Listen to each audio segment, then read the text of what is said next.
Hari ini kita masuk pada sesi yang baru ya saudaraku. Satu seri firman Tuhan yang baru di bulan Agustus yang saya percaya adalah rema yang Tuhan berikan atas gereja ini. Your prime time is now. Your prime time is now. Your prime time is now. Prime time berbicara tentang the best moment, waktu yang terbaik. Prime time berbicara tentang golden time, saudaraku. Dan apa yang ingin saya sampaikan kepada saudara hari ini adalah coba tangkap dulu rema ini, saudara. Tangkap dulu remanya, berani untuk tangkap dulu. Kenapa? Karena ketika saudara berusaha untuk menangkap, maka dengan sendirinya hati saudara itu akan lebih terbuka. You set your heart accordingly. You set your heart, saudara set hati saudara untuk saudara bisa terima. Karena di bagian yang pertama ini saudaraku, saya akan berbicara tentang yang namanya this is my season. This is my season talking about basically ya saudara, this is your turn. Kalau hati saudara tidak bisa dibuka, kalau hati saudara sudah langsung muncul dengan pastor tapi kenyataan di depan saya, pastor tapi keadaan saya, pastor tapi yang saya lihat di depan mata saya, maka semua yang dibagikan ini will just go in waste. Sia-sia saudaraku. Itu sebabnya saya katakan set your heart, setting hati saudara sehingga apa yang disampaikan ini bisa masuk dalam hidupmu. Kenapa saudara? Pengkhotbah 3 ayatnya yang pertama itu mengatakan seperti ini. Untuk segala sesuatu ada waktunya. Saudara bisa baca ayatnya. Untuk apapun di bawah langit ada waktunya. Jadi segala sesuatu itu ada masa, ada waktunya. Dalam bahasa Inggrisnya dikatakan seperti ini saudaraku. To everything there is a season and a time. Untuk segala sesuatu ada season, musim, dan ada waktunya. To everything there is a season and a time for every purpose under the heaven. Untuk tujuan apapun itu ada waktunya. Apa yang kita pelajari dari ayat ini? Bahwa di dalam kehidupan ini memang yes Pak. Masing-masing itu ada seasonnya, ada momen, ada waktunya. Sekian bulan yang lalu saudaraku, saya nggak tahu apakah saudara masih ingat. Ketika saya bercerita tentang si ulat kecil. Kalau kita mau berbalik kepada si ulat kecil ini, yes emang ada momen di mana dia memang ulat kecil. Ada satu babak di dalam kehidupannya yang mana memang dia hanya seekor ulat kecil Pak. Yang kerjaannya hanya berjalan setiap hari makan daun. Dan sorry to say Bapak Ibu kalau boleh saya tanya berapa banyak di sini yang geli sama ulat? Ada yang geli sama ulat, ada beberapa yang jujur angkat tangan geli. Saya nggak mau mengatakan jijik kok kayaknya kasihan ulatnya gitu saudaraku. Tapi kalau kita berbicara, kalau saudara ngomong saya geli pastor sama ulat. Kira-kira kalau saudara sudah geli bakalan mendekat atau menjauh? See? Ada momen, satu masa dalam kehidupan si ulat kecil ini, no matter tidak peduli apa yang dia lakukan, seolah-olah tidak ada yang melihat dia. Yang ada orang justru menghindar. Yang ada orang itu justru kayak berusaha menjauh. And then there is a season, ada momen di mana dia berubah menjadi kepompong Bapak Ibu. Masih mending jadi ulat. Bisa jalan, bisa makan. Ketika jadi kepompong, hanya diam. Bukankah kadang dalam hidup ini ada season di mana saudara berkata, aduh, rasanya kok penantiannya terlalu lama. Mau sampai kapan? Kayaknya apapun yang saudara lakukan tidak ada artinya gitu. Bahkan sebagian dari saudara mungkin Tuhan purposely ngomong sama saudara, sudah, diem, tunggu. Tapi momen kepompong justru momen yang sangat tidak menyenangkan. At least sebagai seekor ulat saudara dijauhi, but come on, you have your own life, gitu kan. Tapi sebagai kepompong saudara nggak bisa ngapa-ngapain. But that is the season, satu momen yang sangat dibutuhkan. Tanpa season kepompong ini, seekor ulat tidak akan berubah menjadi kupu-kupu.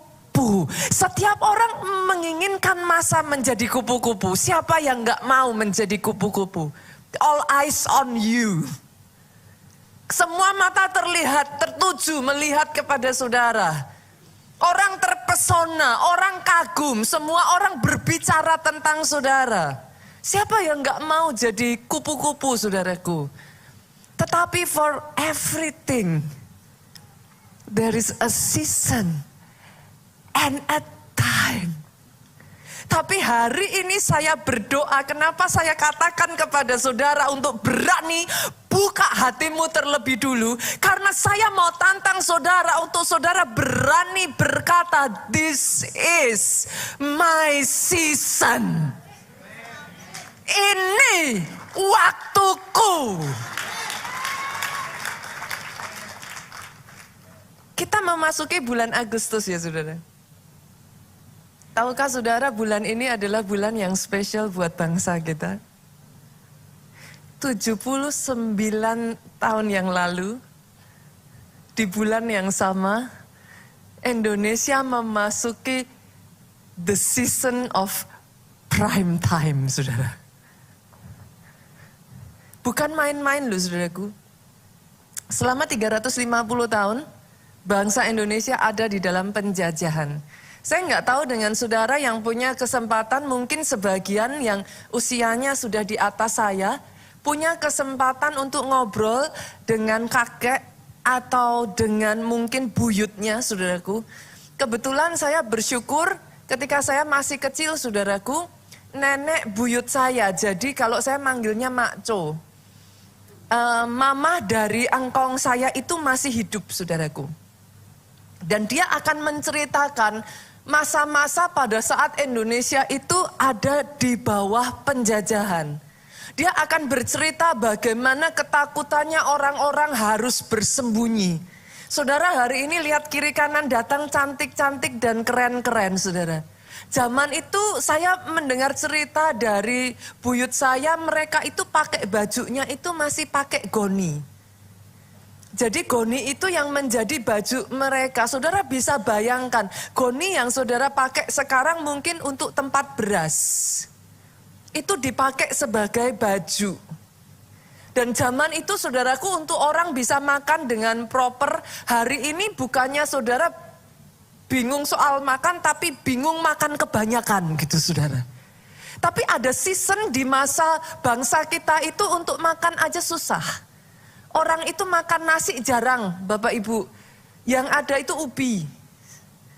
Kalau mungkin saya nggak tahu apakah saudara pernah bertanya kepada kakek saudara atau mungkin lebih tua lagi buyut saudara.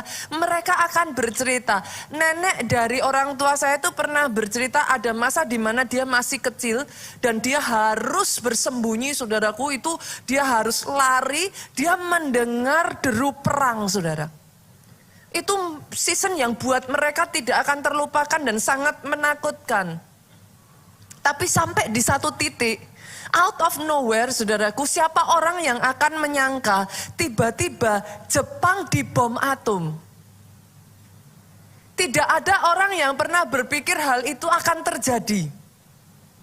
Begitu Jepang dibom atom, saudaraku, di saat itulah para pejuang kemerdekaan melihat satu masa, satu season, satu kesempatan. Dan mereka memperjuangkan begitu rupa. Saudara nanti bisa baca sejarah lagi. Kalau saya tidak salah itu sekitar tanggal 6 atau 9 Agustus Jepang dibom atom. Saudara bayangkan dari tanggal 6 dan 9 itu ke tanggal 17 itu hanya berapa waktu? It's just like less than 10 days, saudaraku. Kurang lebih antara seminggu 10 hari, saudara. Mereka benar-benar berusaha memanfaatkan waktu yang ada. They seize the moment, saudaraku. Dan tiba-tiba mereka mendeklarasikan pada tanggal 17 Agustus tahun 1945, Indonesia merdeka. Pastor, what is your point? Saya nggak tahu dengan keadaan saudara hari ini, kenapa saya mengatakan just open your heart first.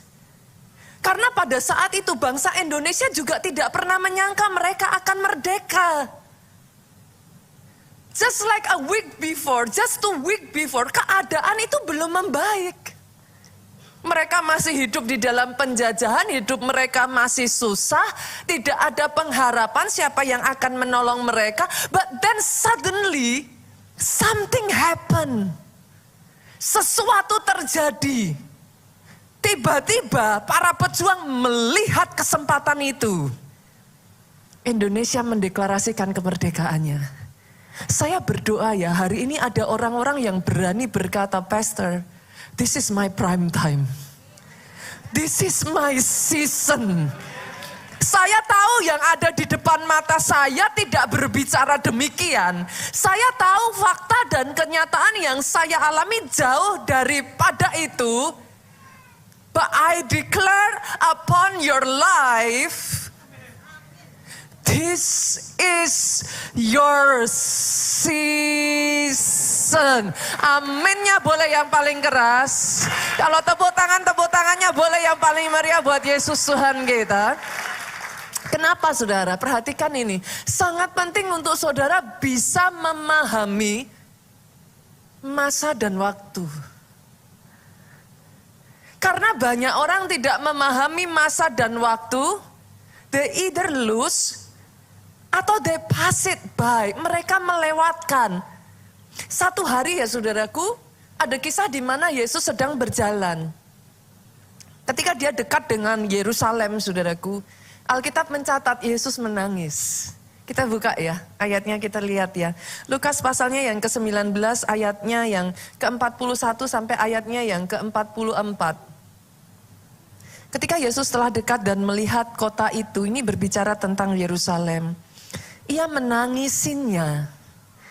Katanya, wahai, betapa baiknya jika pada hari ini juga engkau mengerti apa yang perlu untuk damai sejahteramu. Tetapi sekarang hal itu tersembunyi bagi matamu. Sebab akan datang harinya bahwa musuhmu akan mengelilingi engkau dengan kubu, lalu mengepung engkau, menghimpit engkau dari segala jurusan, ayat 44, dan mereka akan membinasakan engkau beserta dengan pendudukmu, dan pada tembokmu mereka tidak akan membiarkan satu batu pun tinggal terletak di atas batu yang lain. Ini sudah pernah terjadi ya saudaraku, di masa lalu, bagaimana tembok Yerusalem dihancurkan.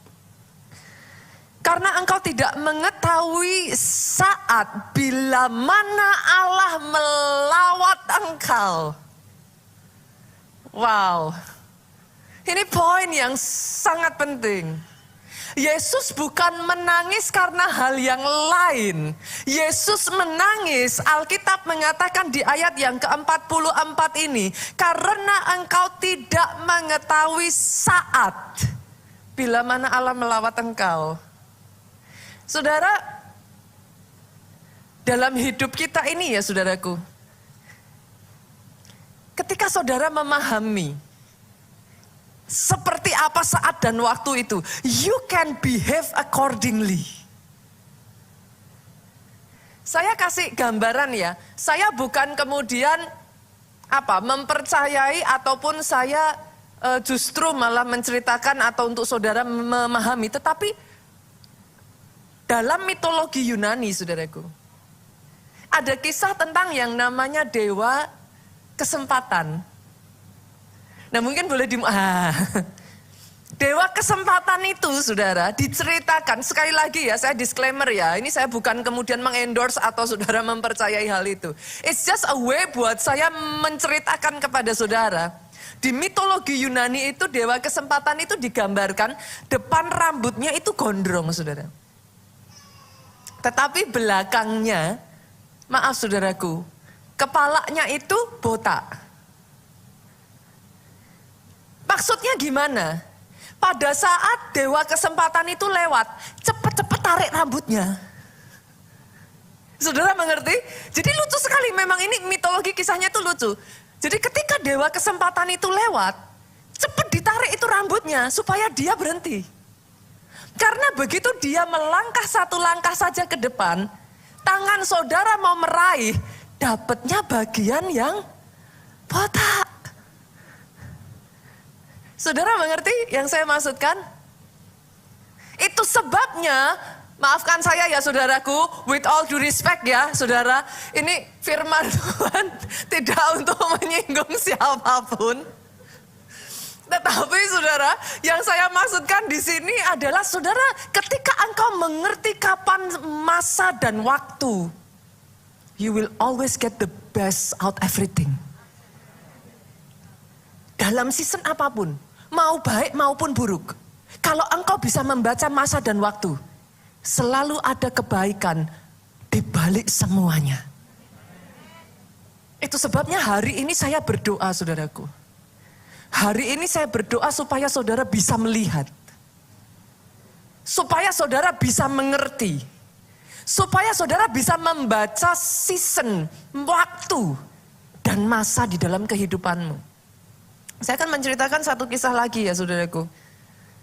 Daud itu punya banyak sekali pasukan yang bergabung dengan dia. Tapi dari semua pasukan yang diceritakan, saya tertarik pada satu suku saudara. Kita lihat ya, dari 1 Tawarik pasalnya yang ke-12 ayatnya yang ke-23. Nanti kalau saudara baca dari Bani segala macam, multimedia salah ayat ya. 1 Tawarik 12 ayatnya yang ke-23 bukan 32. Nanti kalau saudara baca, mereka itu menceritakan, turun ke ayat yang ke-24, diceritakan tentang Bani Yehuda dengan 6.800 pasukan yang pandai memegang pedang dan perisai, saudaraku. Nanti turun lagi, saudara akan menemukan di ayatnya yang ke-25, ada yang namanya Bani, saudara, Simeon, 7.100 pahlawan yang gagah perkasa. Nanti saudara turun lagi tuh, saudara akan dapatkan di ayat yang ke-33. Namanya adalah Bani Sebulon, gak main-main saudaraku. 50.000 pasukan yang pandai berperang dengan berbagai senjata. Menurut saudara ini semua orang-orang hebat gak? Tapi dari semua yang dikisahkan itu saya tertarik, ada satu bani saudaraku. Di ayat yang ke-32, coba multimedia buka. Di ayat ke-32 dikatakan demikian. Dari Bani Isakar, perhatikan saudara. Orang-orang yang mempunyai pengertian tentang saat-saat yang baik. Sehingga mereka mengetahui apa yang harus diperbuat orang Israel. Jumlahnya gak banyak. Hanya 200 orang kepala dengan segala saudara sesukunya yang di bawah pemerintahan mereka. Ini suku unik saudara. Jumlahnya gak banyak. Kepalanya hanya ada 200, compare teman-teman yang lain. 6.800, 7.000, 50.000. Bahkan ayat ini tidak menceritakan mereka orang-orang yang pandai memegang pedang. Tidak dikatakan orang gagah perkasa. Tapi 200 orang ini sekalipun mereka kecil, dalam bahasa Inggrisnya disebut seperti ini saudaraku. Mereka itu adalah men that had understanding of time. Orang-orang yang punya pengertian tentang waktu. To know what Israel ought to do. Untuk mengetahui apa yang harus dilakukan bangsa Israel. Saya tertarik sekali dengan kisah ini, saudaraku. Ini adalah orang-orang yang somehow sama-sama melakukan sesuatu. Mereka ada di tempat yang tepat, pada waktu yang tepat, ketemu dengan orang yang tepat. Saya benar-benar berdoa ya saudaraku. The eyes to see. Hikmat yang membuat engkau bisa melihat. To seize the moment. Karena 17 Agustus tidak akan terjadi kalau pada saat itu tidak ada pahlawan-pahlawan perang yang melihat kesempatan itu. 17 Agustus akan lewat begitu saja. Kalau mereka tidak berani memanfaatkan kesempatan yang ada. Itu sebabnya deklarasi kemerdekaan kita mengatakan apa saudaraku? Dalam tempo yang sesingkat-singkatnya. Karena ada orang-orang yang ketika momen itu datang, you chicken out. Engkau ketakutan. Ada orang-orang yang ketika momen itu datang, engkau ragu-ragu. Akhirnya freeze. Nggak ngelakuin apa-apa. Dan ketika waktunya sudah lewat, saudara cuma bilang, udah nggak bisa lagi. Udah nggak, tap. It's gone. I pray. Saya berdoa ada orang-orang yang diberikan anugerah seperti Bani Isakar di tempat ini. Saya nggak tahu berapa banyak dari saudara yang bisa melihat apa yang saya katakan. Tapi saya berdoa ada orang-orang di tempat ini yang bisa menangkap ini. Your season, your prime time is now. Oh aminnya yang paling keras. Kalau mau tepuk tangannya yang paling meriah. Katakan jadi atas hidupku. Oh. Saya tuh apa ya saudaraku, waktu saya mempelajari ya. Firman yang saya bagikan ini ya saudaraku. Saya buka hati saya selebar-lebarnya saudara. Server paling tahu hal ini. Seorang server tidak akan bisa surfing saudaraku tanpa adanya gelombang yang tepat. Buat saudara yang melihat gelombang sebagai masalah ya. Hari ini saya berdoa saudara bisa melihat tidak semua masalah yang terjadi itu buruk. Karena seorang server tanpa gelombang dia tidak akan bisa melejit naik. Jadi kalau saudara terus-menerus melihat masalah, tantangan sebagai hal yang buruk sehingga kau hindari. You never know when is the last wave, when is the next wave yang akan membawa saudara naik tinggi. Orang yang bermain layang-layang tahu yang saya katakan saudara. Sehebat-hebatnya saudara bermain layang-layang, layang-layangmu gak akan pernah naik tanpa angin. Yang sepakat katakan amin. Saya berdoa the wind is blowing in your direction. Angin itu bertiup. Karena kadangkala banyak orang menghindari badai. Oh, I pray ada orang-orang yang bisa menari di tengah badai. Tuhan itu tidak melambangkan dirinya mewujudkan dalam banyak binatang loh saudaraku. Dia hanya menggunakan beberapa figur. Salah satunya singa. Salah satunya lagi adalah Raja Wali. Seekor burung yang bisa menari di tengah badai. Seekor burung yang tidak takut dengan orang-orang yang berusaha menjatuhkan. Saudara pernah lihat? Saya satu kali tertarik dengan sebuah film bagaimana burung gagak itu berani mematuk dan mengganggu burung Raja Wali. Pernah lihat itu filmnya saudara? Itu menarik sekali. Raja Wali bahkan gak menggubris itu burung gagak saudara. Dia nggak berusaha mencakar, dia nggak berusaha untuk melakukan sesuatu. Yang dia lakukan simple. Dia cukup terbang lebih tinggi aja. Ada di sini orang-orang yang terus-menerus merecoki saudara, terus-menerus mengatakan perkataan-perkataan negatif, terus-menerus berusaha memfitnah, menghancurkan hidup saudara. Perhatikan ini ya saudaraku, jangan termakan sehingga kau jadi kepahitan. Jangan termakan sehingga kau sakit hati. Jangan terpancing sehingga engkau emosi. Jangan jatuh dalam mengasihani diri sendiri.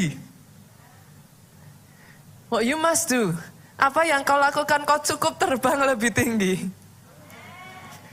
Engkau terus mengepakkan sayapmu. Orang lain boleh mengatakan apapun, whatever it is. Seberapa banyak yang setuju dengan saya, manusia itu mudah berubah. Hari ini dia katakan apa, pagi dia bilang apa, sore udah berubah. Itu sebabnya orang Jawa kenal esok delai sore tempe, saudara. Sorry saudara, pagi kedelai, sorenya udah jadi tempe. Itu bahasa peribahasa orang Jawa. Artinya apa? Manusia bisa berubah-ubah. Jangan menyandarkan dirimu pada apa yang berubah-ubah. Oh, saya berdoa, engkau cukup naik terbang lebih tinggi. Fokuskan dirimu. Jangan izinkan hatimu kena. Jangan izinkan engkau dipenuhi kekecewaan, sakit hati. Akhirnya engkau tidak bisa terbang.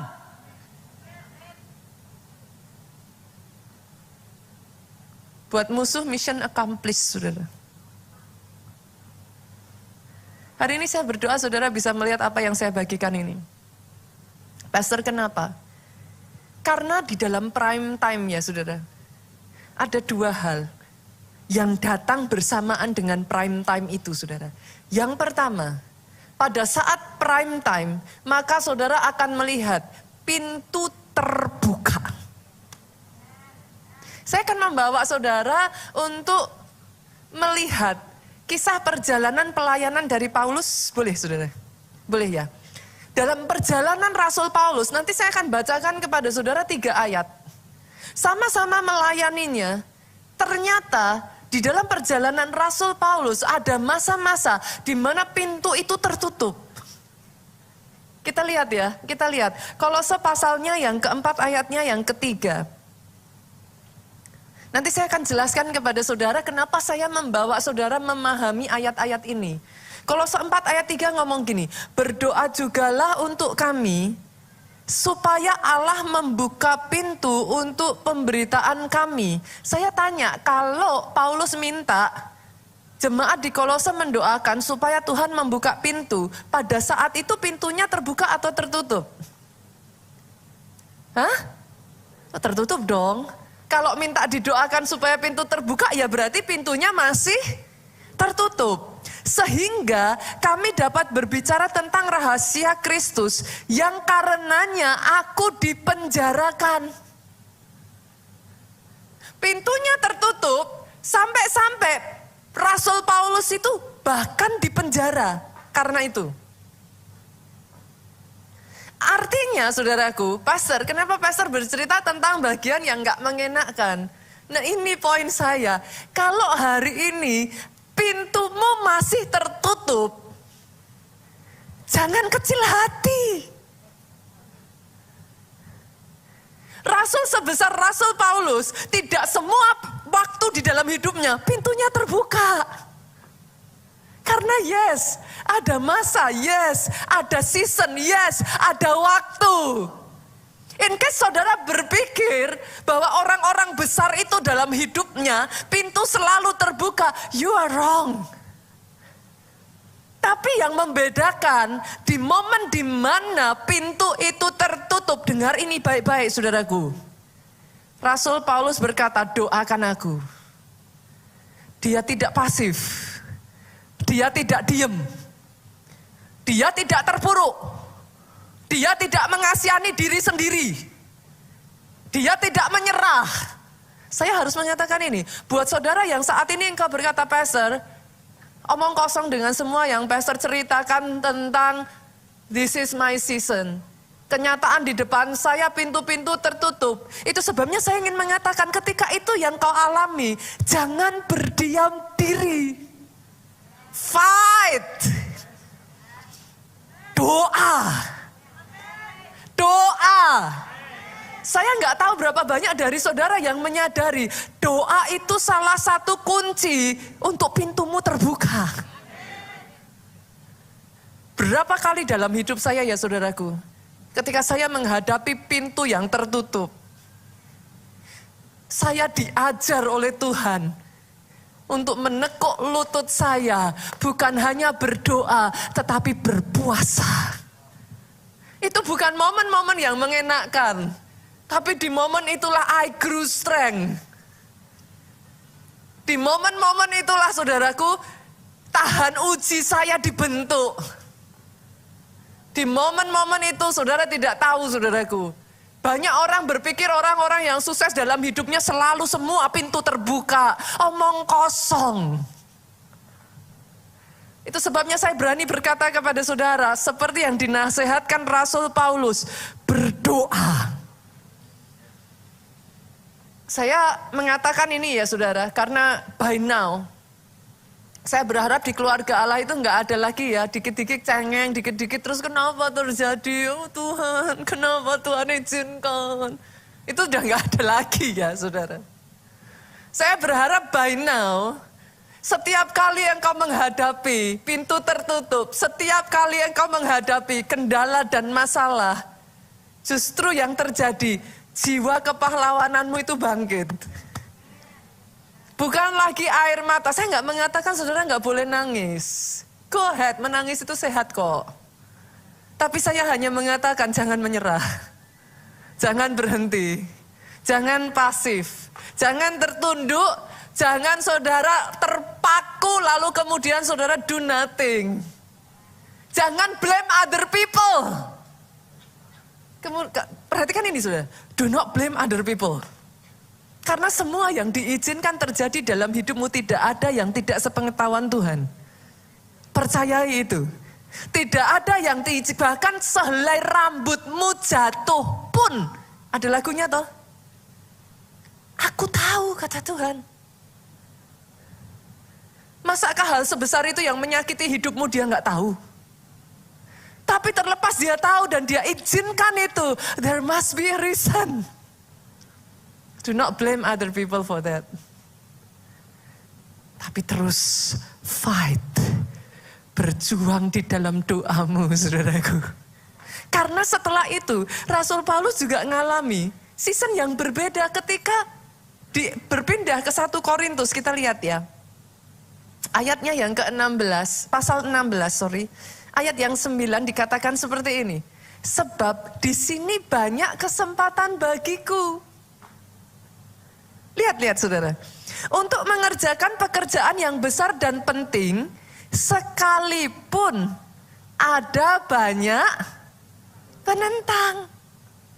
Dalam bahasa Inggrisnya ayat ini menarik, dikatakan, for a great door, an effectual is open unto me. Karena ada pintu gede, yang dampaknya besar, itu terbuka untukku. Ada waktunya ketika di mana pintu yang tertutup itu, saudaraku, akan ada satu pintu besar itu bisa terbuka lebar buat saudara. Dan itu mendatangkan dampak besar. Yang tidak bisa kau lihat kalau kau terus terpuruk. Kalau engkau berkutat di dalam sakit hati, kekecewaan, kalau engkau memutuskan menyerah dan berhenti, you will never see the door open in front of you. Yang sepakat aminnya boleh yang paling keras. Yang sepakat aminnya boleh lebih keras lagi, saudaraku. Kalau mau tepuk tangan yang paling meriah. Ada momen-momen Rasul Paulus ngomong, ada pintu gede. Kalau yang pertama tadi kan dia ngomong doain ya, pintu tertutup kan gitu, basically. Tapi ada momen dia ngomong, ada pintu gede, tapi masalahnya banyak. Ada yang alami seperti itu? Karena setiap orang saya nggak tahu nih season yang mana yang kau alami. Kadangkala saudaraku ada waktu di mana Banyak pintu terbuka, tapi rasanya kok masalah nggak berhenti-berhenti. Jangan dikit-dikit ketika engkau menghadapi masalah, engkau saudara, istilahnya mengasosiasikan dengan jangan-jangan Tuhan sudah tidak bersama dengan aku lagi. Halo? Yang mengerti katakan amin. Rasul Paulus ngalami di depan matanya ada pintu gede. Pintu yang besar dan efektual. Efektual itu membawa dampak besar. Tapi dia ngomong, sekalipun banyak tantangan. Oh, hari ini saya bisa berdoa ya. Saya berdoa ya saudara. Saudara itu bisa mengerti yang saya katakan ini. Itu sebabnya sangat penting ya. 200 orang dari Bani Isakar itu mungkin gak seperti bani-bani yang lain yang punya senjata, yang bisa ini dan itu. Tapi orang-orang yang seperti ini dibutuhkan untuk saudara masuk ke tanah perjanjianmu. Karena kemampuanmu untuk bisa melihat waktu dan masa. Wah, itu menentukan banyak hal saudara. Tapi ada musim juga, lihat ya. Kisah Rasul 28 ayat 30 sampai 31. Saya berharap saya bisa membawa saudara pada pemahaman ini. Dan Paulus tinggal 2 tahun penuh di rumah yang disewanya sendiri itu. Ia menerima semua orang yang datang kepadanya.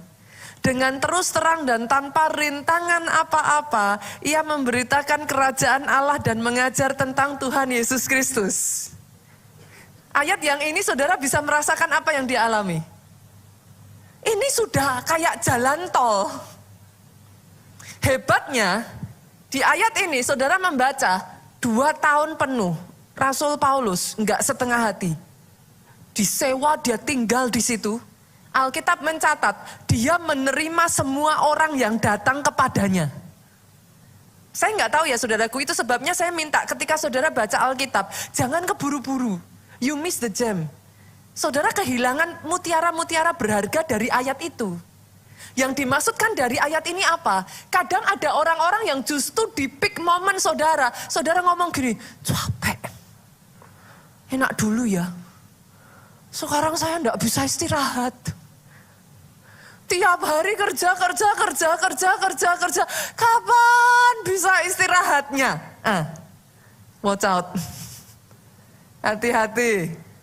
Engkau yang Tuhan sedang bukakan pintu-pintu begitu rupa sampai kewalahan. Hati-hati dengan apa yang kau katakan. Yang sepakat katakan amin. Lah pastor, kalau saya capek saya harus ngomong apa? Tuhan, give me wisdom. Untuk aku bisa mengelola dengan baik. Give me wisdom. Untuk aku bisa meningkatkan SDM. Untuk aku bisa melatih orang-orangku. Give me wisdom. Bahkan Tuhan, berikan aku kesehatan dan kekuatan lebih. Sehingga terhadap semua berkat yang kau berikan, itu pun aku bisa mengerjakannya. Oh come on, tepuk tangannya boleh yang paling meriah. Kalau saudara bisa menyadari itu, every season is beautiful. Kenapa saudara harus menderita di mana waktu di mana saudara harus pada saat itu mungkin adalah seekor ulat? Kenapa saudara harus menderita ketika saudara menjadi kepompong? Sadari, tidak selamanya engkau jadi ulat dan kepompong. Justru kepompong yang berusaha dibantu, dibukakan belum pada waktunya. Ketika dia jadi kupu-kupu, dia jadi kupu-kupu cacat yang gak bisa terbang. Halo, yang sepakat katakan amin. Sadari saudaraku. Saya waktu baca, saya mempelajari ini ya saudara, I accept it. Saya tangkap itu. Saya percayai saudaraku, when the prime time, ketika waktu yang terbaik itu datang, pintu akan dibukakan. Jadi kalau toh saat ini pintumu masih tertutup, jangan berkecil hati. Yang kedua saudara, apa yang terjadi pada saat prime time? Favor itu dicurahkan. Oh, nanti saya akan bercerita kepada saudara betapa pentingnya favor. Saudara yang menganggap remeh favor ya, in case ada di sini orang-orang yang hanya mengandalkan kekuatannya sendiri ya, saudara rugi besar. Favor itu amazing sekali saudaraku. Lihat apa yang terjadi. Mazmur 102 ayat 14. Engkau sendiri akan bangun, ini waktunya ketika terjadi ya saudara, akan menyayangi Sion sebab sudah waktunya untuk mengasihani. Sudah tiba saatnya. Di dalam bahasa Inggrisnya dikatakan seperti ini, for the time to favor her, the set time is come. Jadi ternyata saudaraku, ketika waktu itu sudah datang ya saudara, favor itu dicurahkan. Saya akan bagikan kepada saudara 3 hal yang terjadi pada saat favor dicurahkan. Yang pertama, favor mendatangkan pengecualian. Entah gimana dalam hidupmu, engkau mengalami pengecualian demi pengecualian demi pengecualian. Itu saya saudaraku terus menerus menyaksikan kepada saudara. Dalam hidup saya somehow mengalami itu again and again and again and again. Berapa kali saudara yang menghidupi, ada beberapa tim dalam kepemimpinan kami yang terus melihat dan mereka belajar dan mereka melakukan, and it also happen in their life. Saya nggak tahu ya saudaraku, berapa banyak dari saudara yang mengalami seperti saya, mau parkir udah ada aja tempatnya. Yang lain nggak dapat parkir, yang lain nggak dibolehin, yang lain nggak bisa, entah gimana saudara bisa aja. Hal-hal yang seperti itu saya berdoa terjadi atas hidupmu saudaraku. Saya masih, kalau saudara masih ingat ya, kisah di mana saya bercerita udah nggak ada handuk. Baru aja ini saya ngalami lagi, baru lagi saudara. Ceritanya saudaraku, saya paling senang ceritain yang kecil-kecil begini. Dasar ibu-ibu ya. Saya tuh beli saudaraku hadiah untuk salah satu leader kita yang baru saja punya anak. Saya beli gelang ya saudaraku. Saya beri gelang. Nah singkat cerita di toko tersebut sebelumnya saya udah pernah beli gelang. Tapi dia tuh lagi kehabisan, kalau biasanya yang di toko emas tuh kan ada ya saudara kayak kayak kotaknya yang cantik. Terbuat dari kayak bahan yang velvet, bludru kayak cantik gitu aja saudara ya. Terus kemudian ada kantongnya, pouchnya. Nah pada saat saya beli sebelumnya itu kantong habis. Kotaknya nggak ada saudaraku. Karena anaknya perempuan saya carinya pink. Nggak ada. Nah kali ini saya beli, saya dikasih tahu. Ada loh kantong yang kotak yang warna pink itu gitu. Nah akhirnya saudaraku saya bilang oke, saya ambil. Saya ambil dan setelah itu saya jaga-jaga gitu saudara. Nanti kalau butuh lagi tuh kantong nggak ada. Tuh kotak nggak ada. Saya bilang boleh dong saya beli satu lagi. Saudara tahu apa yang mereka katakan ke saya? Ini nggak dijual. Hah? Loh lah gimana? Lah tadi katanya iya, kalau ibu beli gelang boleh. Tapi kalau enggak dijual katanya. Lah? Punya saya di rumah butuh. Enggak dijual. Lah terus gimana? Saya bilang, coba saya tanyakan bosnya. Yang saya heran saudaraku, enggak dijual tapi habis itu saudara pelayannya keluar ngomong sama saya, tapi untuk ibu bosnya bilang dikasih. Jadi saya enggak boleh beli tapi malah dikasih gratis. Saya tuh kadang enggak habis pikir mau dibeli enggak dibolehin sampai saya harus berdebat. Tapi setelah itu dikasih gratis. Bolehkah saya katakan kepada saudara? Kalau ada favor itu saudaraku, engkau akan mengalami dalam hidupmu entah bagaimana ada aja pengecualian. Hidupmu dikelilingi dengan keindahan. Bukan berarti nggak ada masalah ya saudaraku. Kalau saya bercerita kepada saudara seperti ini, bukan berarti terus pastor berarti dalam hidup pastor semuanya serba lancar jaya, nggak ada masalah. Kayaknya Tuhan nggak pernah janji begitu deh. Tapi yes, Saya selalu merasakan ada saja favor dan anugerah yang membuat di tengah semua masalah itu ada penghiburan. Yang kedua saudaraku, pada saat favor itu turun, tahukah saudara, favor itu membuat wilayahmu diperluas. Tadi kalau kita sudah bicara Bani Yehuda, kita bicara soal Simeon, kita bicara soal Isakar. Saya ajak saudara kita lihat ya, dari Ulangan 33 ayat 23 kita melihat tentang Naftali. Tentang Naftali, ia berkata, Naftali kenyang dengan perkenanan dan penuh dengan berkat. Berkat Tuhan. Milikilah Tasik dan wilayah sebelah selatan. Lihat ini saudaraku, dalam bahasa Inggrisnya dikatakan seperti ini. Oh Naftali, overflowing with favor. Overflowing with favor. And full of the Lord's blessing. Possess the west and the south. Dulu gereja kita itu hanya ada di barat. Jakarta ini kalau boleh saya katakan ya saudaraku, you are overflowing with favor tadi itu saudara. Tempat ini bukannya enggak cukup saudara.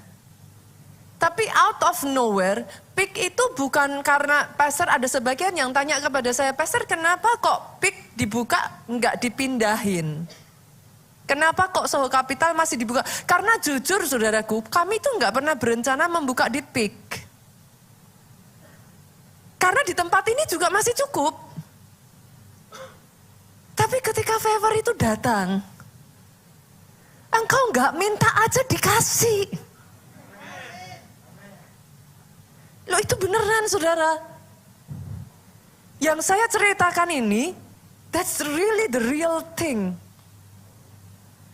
Kami nggak tahu tentang PIK, kami nggak pernah meminta, kami tidak pernah sebelumnya itu mengusahakan, saudaraku. Itu sebabnya ketika saudara melihat semuanya itu terjadinya begitu saja.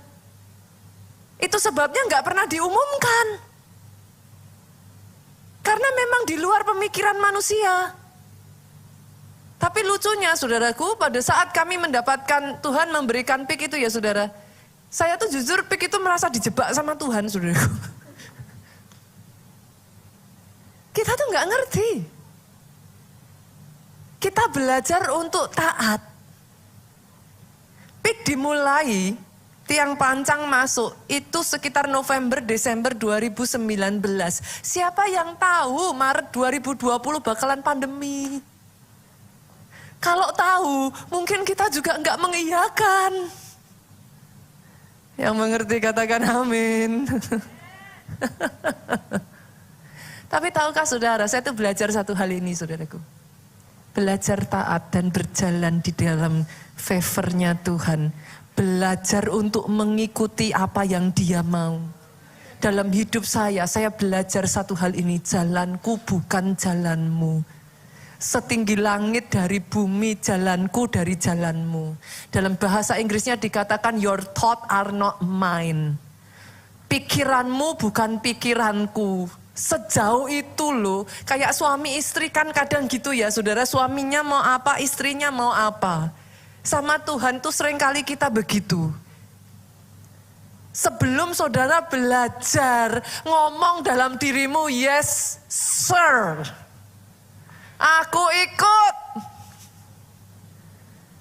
Selama saudara masih suka-sukaku Tuhan, suka-sukaku Tuhan.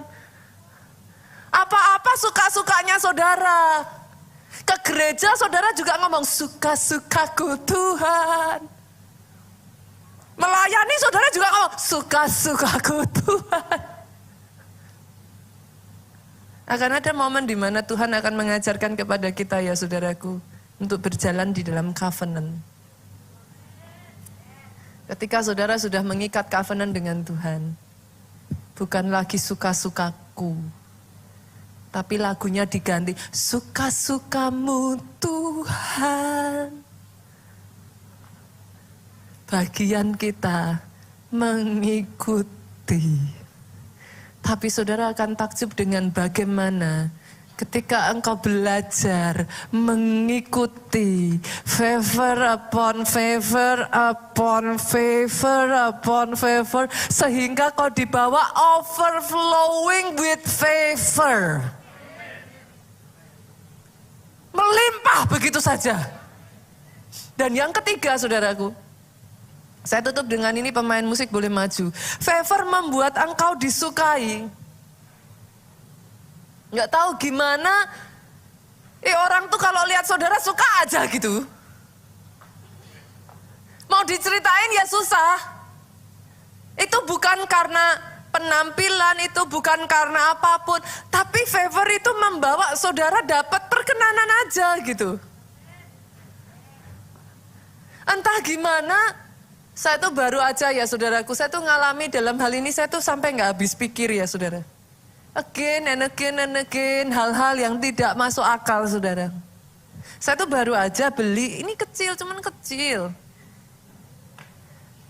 Saya berharap cerita saya yang kecil ini menginspirasi saudara untuk tidak berkata, tuh kan kalau kayak gitu yang bisa ya cuman Pastor Nita doang.